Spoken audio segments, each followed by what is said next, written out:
You lock your door tonight without thinking about it. 2 seconds, then it's forgotten.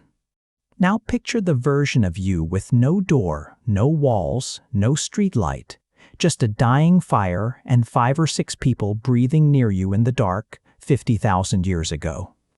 Somewhere past the firelight, something is watching, not a nosy neighbor, but a hyena built like a small horse or a cat with teeth designed to open a rib cage. That was every single night for nearly 200,000 years. Not a movie, the actual terms of being alive. And your ancestors had no claws worth mentioning, no fangs, skin that tore exactly as easily as yours does right now. So here's the question, with no clean answer. How does the slowest, softest animal in the room end up owning it? The evidence says it had almost nothing to do with strength, which means the answer is still living inside you, in the exact reflex that flinches at a shape in the dark before you've even decided to be afraid. Start with what your ancestors didn't have. No claws that could open skin. No fangs built for tearing. The fastest human alive today, sprinting flat out, tops off somewhere around 23 miles an hour for a few seconds on a good day. A hyena cruises past that speed without trying. A lion clears it easily, and a spotted hyena's jaw can crack open. Bone your own teeth couldn't even scratch. For an animal walking upright, arms free but nothing dangerous at the end of them, open ground wasn't scenery. It was a long, exposed hallway with something waiting at the other end and no way to fight that head-on. So the first real solution wasn't a weapon at all. It was fire. Controlled flame does something almost no other survival tool does. It doesn't just protect one person, it protects a radius. Big cats avoid it instinctively. Hyenas keep their distance. A ring of firelight was, for a very long time, the only genuinely safe circle on Earth. Here's the part nobody mentions about that fire, though someone has to feed it all night. It doesn't defend itself. For a long stretch of that history, groups couldn't even reliably start a new one from scratch. They carried embers from camp to camp instead, which meant losing the coals could mean days without a flame at all. Let the fire die down for 20 minutes, and the radius collapses with it. Ancient humans had, essentially, invented the first subscription service with a mandatory renewal, miss a payment, and the darkness moves back in. Somebody was always awake. Somebody was always feeding it. That wasn't a chore. That was a full-time, unpaid job that never technically ended. But fire only solves the problem where the fire is. The moment you leave camp to forage or hunt or find water, the fire stays behind and you don't. So a second solution had to cover the gap, other people. Numbers alone changed the math. A lone human was an easy calculation for a predator. A group of 20, sleeping in a loose circle with a few pairs of eyes on rotation, was a much worse bet. More noise, more warning, more chance. An ambush gets seen before it lands. Lions and hyenas both do the bulk of their hunting after dark, which made nighttime the single most dangerous stretch of every day. Anthropologists who've recorded sleep patterns among groups like the Hadza in Tanzania today have found the same thing still running. Across a full night in camp, there's rarely a moment when every single person is deeply asleep at once. Somebody's always close to the surface. That habit is old, possibly older than language itself. Here's the problem. Group vigilance doesn't solve, though. It does nothing against a predator specifically built to stay invisible until it's already too late. There's a common assumption about early humans and predators that once your ancestors got organized, lit fires, started thinking in groups, they basically stopped being anyone's meal. The evidence says otherwise. In the 1970s, paleoanthropologist C.K. Brain examined thousands of bones pulled from Swartkrans Cave in South Africa, a site packed with the remains of early hominins. Scattered among the skulls were puncture marks spaced exactly the width of a leopard's lower canines. Leopards had a habit of dragging prey up into trees to eat undisturbed, and the cave entrances beneath those trees turned into bone graveyards, one skull at a time, over generations. For a long stretch of human history, your ancestors weren't dodging predators occasionally. They were, on a fairly regular basis, food. Brain's team found the same marks across multiple sites, not just one unlucky individual. And some researchers have gone further, proposing that an extinct saber-toothed cat called Dinophelus may have specialized in hunting early hominins specifically, tracking them the way a modern predator tracks a preferred prey species. Which meant the group had to solve the one thing firelight and sentries couldn't: what happens once something already has you? The answer took a long time to arrive, and when it didn't look like much: sharpened wood. In 1994, archaeologists digging through a coal mine near Schöningen, Germany, pulled 8 spears out of the ground, each one nearly 300,000 years old, carved with the same taper and balance you'd find on a javelin today. Whoever shaped them understood aerodynamics they had no word for. These weren't sticks for poking something that got too close. Evidence at the site, including the bones found alongside them, suggests they were thrown hard at full-grown horses. For the first time, distance stopped being the predator's advantage exclusively. A human could open a wound from 10 feet away instead of 0.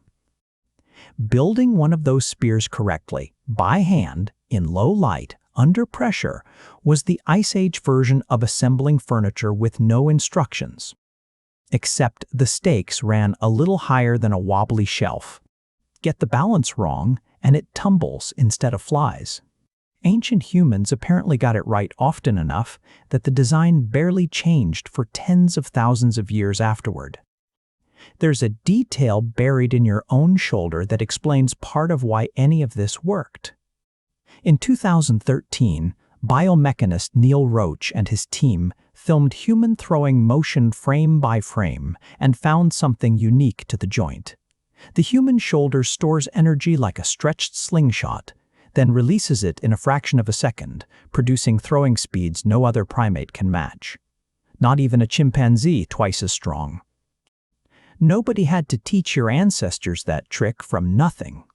It came pre-installed in the joint, which meant a thrown rock or a thrown spear wasn't a backup option for a soft-skinned animal with no reach and no claws. It may have been the single most important adaptation on this entire list. Close-quarters hunting still had its own cost. Studies comparing Neanderthal skeletons to modern trauma patients have found injury patterns that closely resemble rodeo riders. Healed fractures concentrated in the head and upper body, consistent with repeated close contact with large, thrashing animals. Survival didn't mean walking away unmarked. It meant walking away at all. A spear helps against one committed predator. It does considerably less against 6 of them working together. Pack hunters don't attack in a straight line. They attack from multiple directions at once, specifically to make a single weapon useless. So the next solution wasn't a sharper spear. It was better real estate. Camps shifted toward cliff faces and cave mouths, with one narrow entrance instead of an open perimeter. Places where 6 people only had to defend one direction instead of 4. Height did the rest. A predator looking up a slope at rocks raining down from above was making a very different calculation than one eyeing exposed prey on flat ground. Terrain became a weapon nobody had to carry, and it didn't need feeding, sharpening, or a rotation of sentries to keep working. Cave and cliff sites used again and again across the African and European Pleistocene share the exact same footprint. One entrance, a clear sightline over the approach, high ground turning a numbers disadvantage back in the group's favor. Here's the question that should be sitting in the back of your mind by now. Fire, numbers, weapons, terrain. 4 separate solutions to 4 separate problems. What actually held all of it together? The honest answer is communication. Not necessarily language, the way you'd recognize it, but the ability to pass a warning, a technique, the location of danger from one person to the next and from one generation to the next without anyone having to relearn it by getting killed first.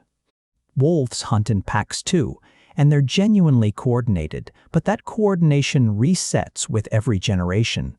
A wolf pup doesn't inherit its parents' memory of a specific dangerous ravine.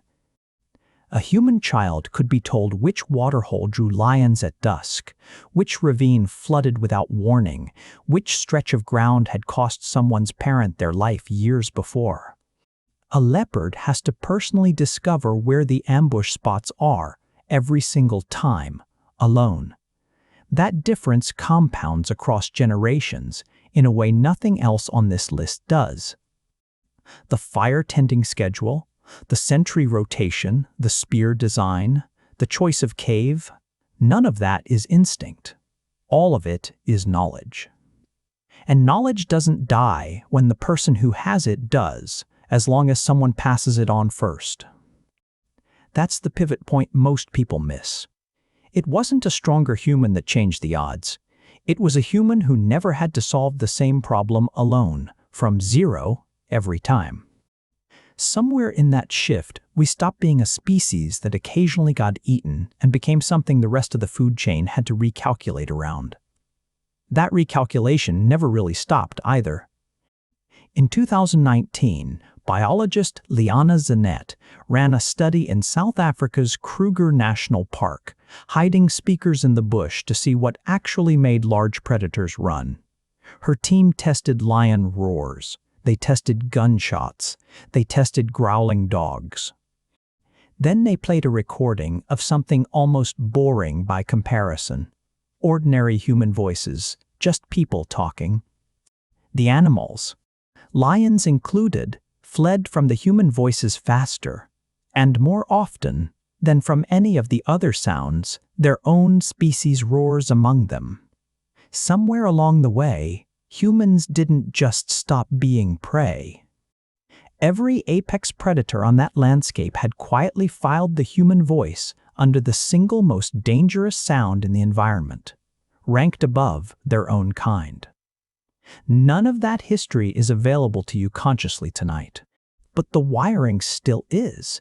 You get mildly annoyed when a door slams somewhere in the house and you don't know why. You get mildly annoyed by a car alarm you can't place. You get mildly annoyed by footsteps behind you on an empty street, just a little too close, just a little too fast. You traded all of that, the fire tending, the sentry rotation, the cave with one entrance, for a door with a lock on it. 2 seconds, and you don't think about it again. But the flinch is still yours. It didn't come from nowhere. It came from every night your ancestors didn't have a door at all and had to survive it some other way.